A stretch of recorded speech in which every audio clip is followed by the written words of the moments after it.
this is a 1924 Mercedes Benz. It's a single drive, 24 meaning 240 horsepower.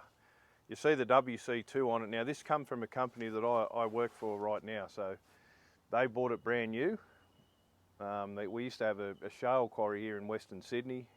It's now closed, it's now a housing estate, but in those days we used to haul shale to all the local brickyards so they can make bricks out of them. And this used to pull a tri-axle, tip-over axle semi-trailer carting shale to all those brickyards. We had a fleet of Mercedes and Mack in those days. It was before I started there, long before I started.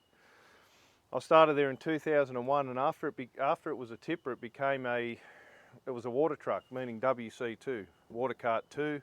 WC1 was also one of these, but a rigid, had a tank on the chassis. This one pulled a big tandem axle or a bogie tanker it was probably about 35,000 litres. It was a very big trailer for the truck that it is. It used to water the roads between where we dug a garbage tip here in Western Sydney. It used to water the roads. As we dig the tip, we had 3 trucks. They were road trains. They pulled side tippers and they carted the shale, what we dig out of the garbage tip, and they'd cart over and fill the old quarry in. And this used to water the roads for those trucks. We had a W model Kenworth, we had a T950 and a Mack Titan, all pulled 2 trailers with dollies, triaxle trailers, side tippers with dollies. This, excuse me, this used to be the water cart for the quarry and that particular road. It was about 2 mile or roughly 4 k's probably, whatever that conversion works out to be.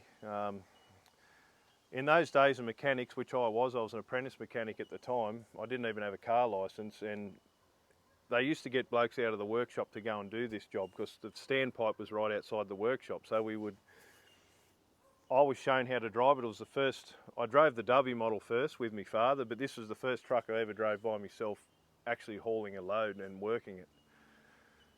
Used to fill it up at the standpipe until it overflowed, and then it had a hydraulic, the actual pump on the transmission, the PTO pump used to run the tipper, was then plumbed to the hydraulic pump on the trailer which used to run the water pump.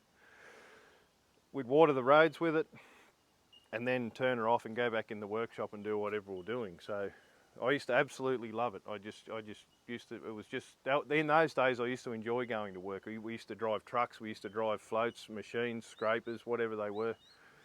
Today we just stand there and fix things, and it's not near as interesting as it used to be.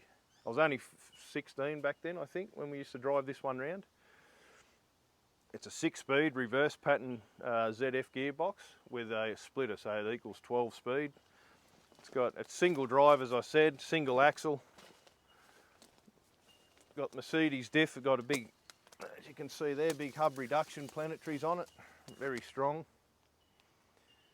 Very strong trucks. I can't tell you too much else about it because it was only a one owner. We bought it new, and when we acquired it after that, it sat, after we stopped watering the roads with it, that the property was sold off. That quarry is now a housing estate, as I said, so it wasn't used. It sat out behind the workshop and sat there for years unused. As you can notice the windscreen now, I don't do things like that to any vehicle, but that was happened in between when she stopped work and us acquiring it. This is my mate Paul, he owns this, not me. But in the time that she stopped work and it sat behind the workshop, it went downhill for whatever reason. That the windscreen was broken, the badge was taken off it, the headlight surrounds, and it was actually in good order when we were using it, apart from that door, which I'll explain in a minute. All our trucks, regardless of whether they're registered or not, quarry trucks or on the road, were always well maintained, and to this day they still are. We've got a good fleet of trucks and good mechanics looking after them, so this was no exception. Any springs that were worn or kingpins, they were always replaced, even if it was on site. You can see the door here.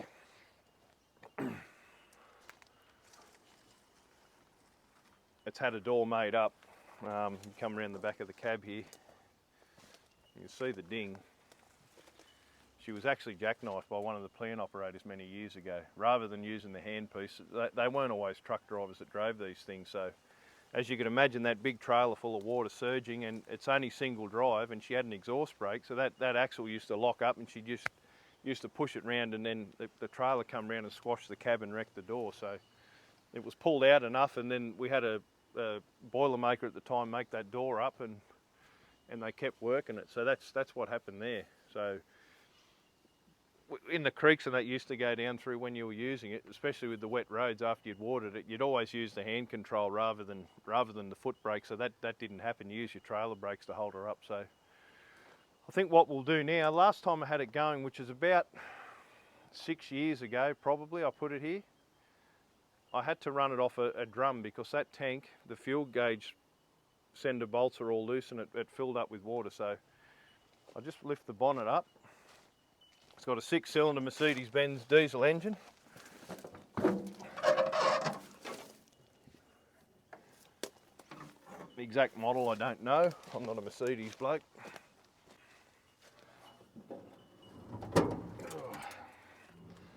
Okay, she's got a 6-cylinder naturally aspirated 240 horse Mercedes diesel. It runs beautiful, always has.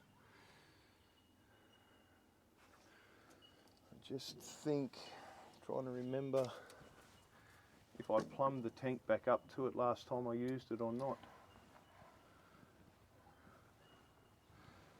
That's the pickup there. I don't know what. I have to just go. I just went and siphoned 20 litres out of my white 4000 in the shed just to sit her on here. I think last time, as I said, the sender was loose, so I think I pulled it out and just used the spear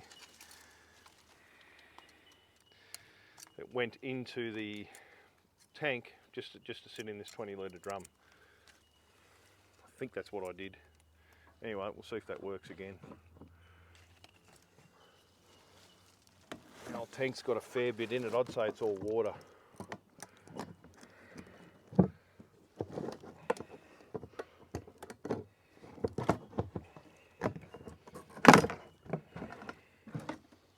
That'll do. We'll just prime her up at that. See the muffler's fallen off. Okay, I'm just going to bleed try and pump her through with the lift pump here.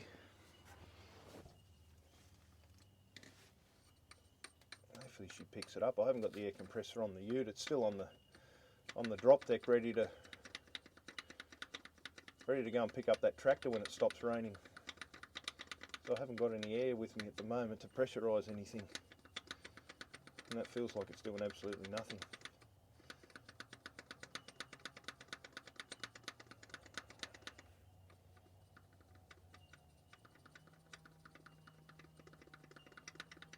There's no drag on that at all. I just try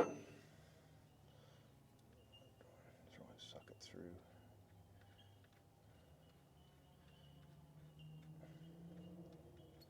Probably won't video this bit, the comments will be all about me. Okay, the lift pump's not working, so I might check the rest of her over and I might just hit the starter and see what does happen. There is still diesel there. There's no reason it should have run back even though the tank is disconnected. We might try and use the lift pump to bleed it off the starter because that, I don't know if the seals are dried up in that plunger or it's come disconnected off the piston, I'm not sure. So we'll check the water and oil in her.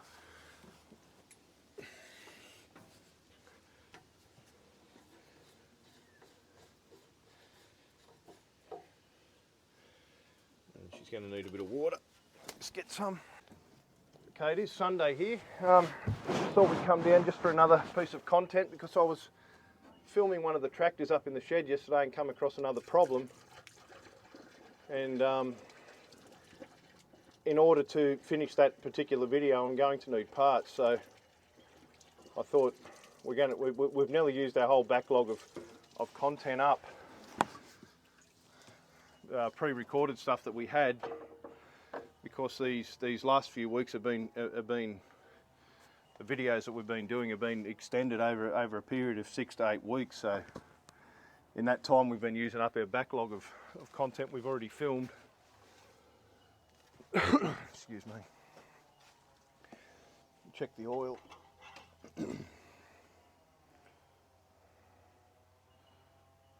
spot on. These always had good oil in them, good coolant. I forget what oil we used in those days. When this one, we had Adgip for a while, and we used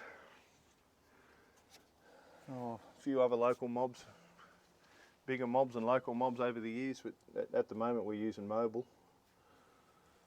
But that's not what's in it, because those days we weren't. Okay, so the main things are checked over. It's got fuel in that drum, it's got oil, the coolant's topped up. Now it is 24 volt, this truck. So I'll carry one battery over now. But I don't think there's a link lead between the two batteries for 24, so this whole 89 Volvo next to it's a 24 volt as well, so we can use the link lead off her.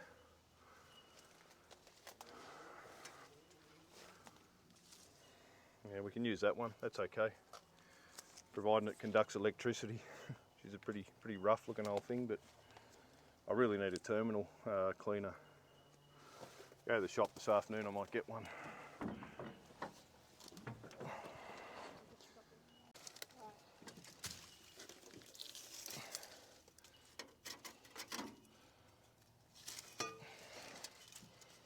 Just going to stand that old muffler back up in there just to get her out of the way. I'd say she'll fall when we get her going. But alright, so again 24 volt. One lead hasn't got a terminal on it. Just got to find which one goes to the chassis.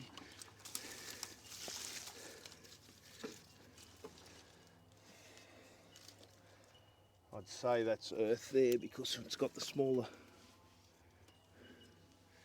We'll soon see when we hook her up, I suppose. So we'll sit that one up there as an earth.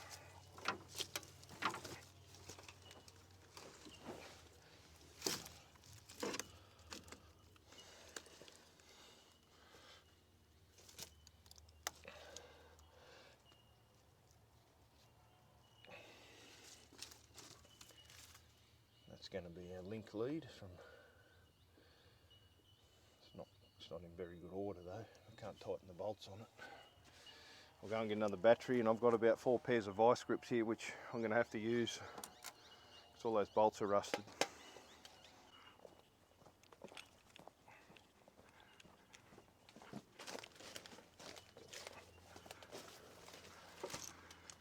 Okay.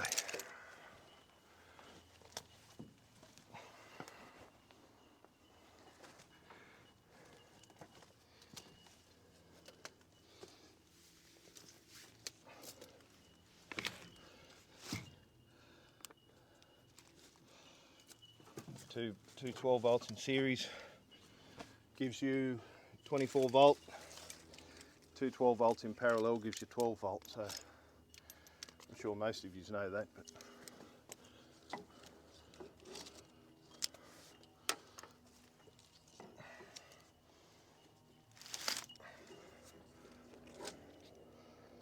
this is a bit rough, but I've used all my good terminals on tractors and stuff that we actually do use. Need to go to the shop and buy some more stuff. You hear the chainsaw in the background, that's my dad up there cutting firewood. I don't think it's picking it up too badly.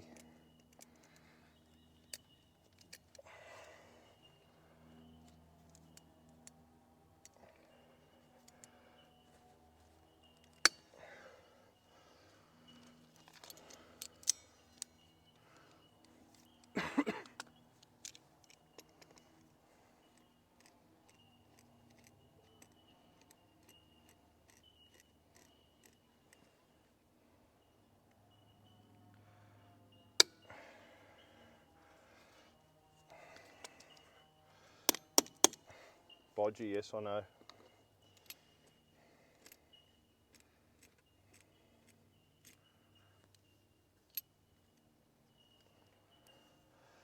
I don't like the look of any of these connections, especially this one here. But all I can do is hit the starter and see what happens. So the old ignition barrels in these, you push the key, you actually push it in for ignition, and then it's got a starter button, and then if you turn the key like any other vehicle, that was the headlight switch from memory. But all that's been disconnected, and it's just a bunch of wires hanging out of the dash. So what I'm going to do is get in there and just see which ones bring the lights on and what happens. I forget which wires they were. It's been a long time. So I'll swing round into her.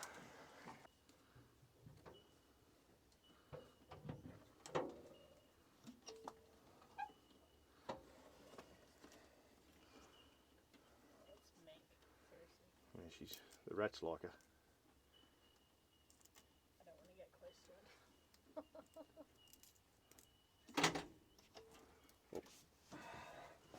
it. Hang on, one of them terminals sparked.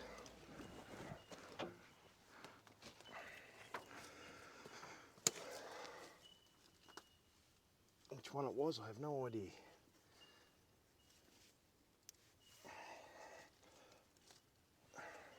I'm just going to have to keep trying because I can't look at them and hold these wires all at the same time. Just see which one sparks. Yeah, stop. That one. You can see why I can't do them up because those old bolts are just rusted beyond repair. Okay, we'll give her another go. Which one that time? That was the next one. This is what's hard about these old 24 volt trucks. When you got bad contact, it blows the terminals off them.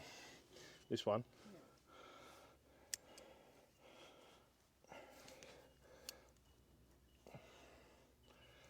Gonna need a different link lead. It seems like the truck terminals are okay.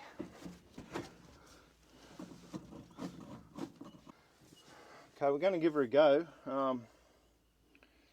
The way that these were turned off requires air because you actually stand on the exhaust brake to shut the engines off in these, but without air that can't happen. So I can either try and stall her, or hopefully you won't have to. I just worry about them running away, but the pump rack actually feels okay, so we'll just see what happens.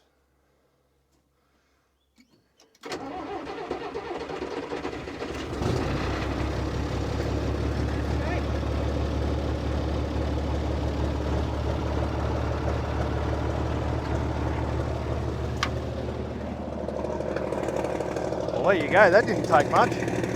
Must have still been bled up. She's got bad breath, but she's running.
I'll give her a couple of revs. Yeah, that'll do. Just watch the smoke.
Okay, you can see how good she runs. It's got a slight air leak back there. I did try and move it.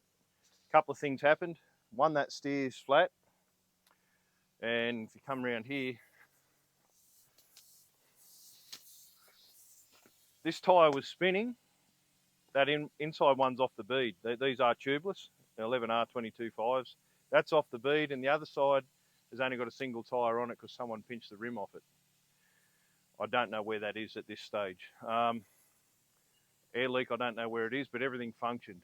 So if you do want to see this old Schnitzelburger roll out of here, we'd have to sort the tyres out, and we're going to have to, we may have to move that old Pantech there, but I'm not sure. She might wheel around there. It's a bit close to this tree, but anyway, I think even just pumping the steer up and running the two tyres that are on the back, I think she'd come out of there, even if we've got to give it a helping hand with the tractor. But if any of you want to see that, comment down below. We can take it for a drive if you want to. It drives really, really well.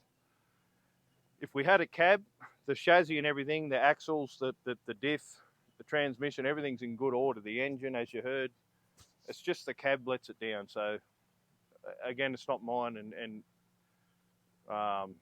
if it ever ends up mine, or if we ever find a cab that maybe a good, I used to really enjoy driving it. It's good turning circle. It'd be a good truck to take around the shows locally. Thanks to everyone for watching. The like, it really helps us grow. Please comment. It really helps us. Please share, and thanks to everyone for subscribing and watching.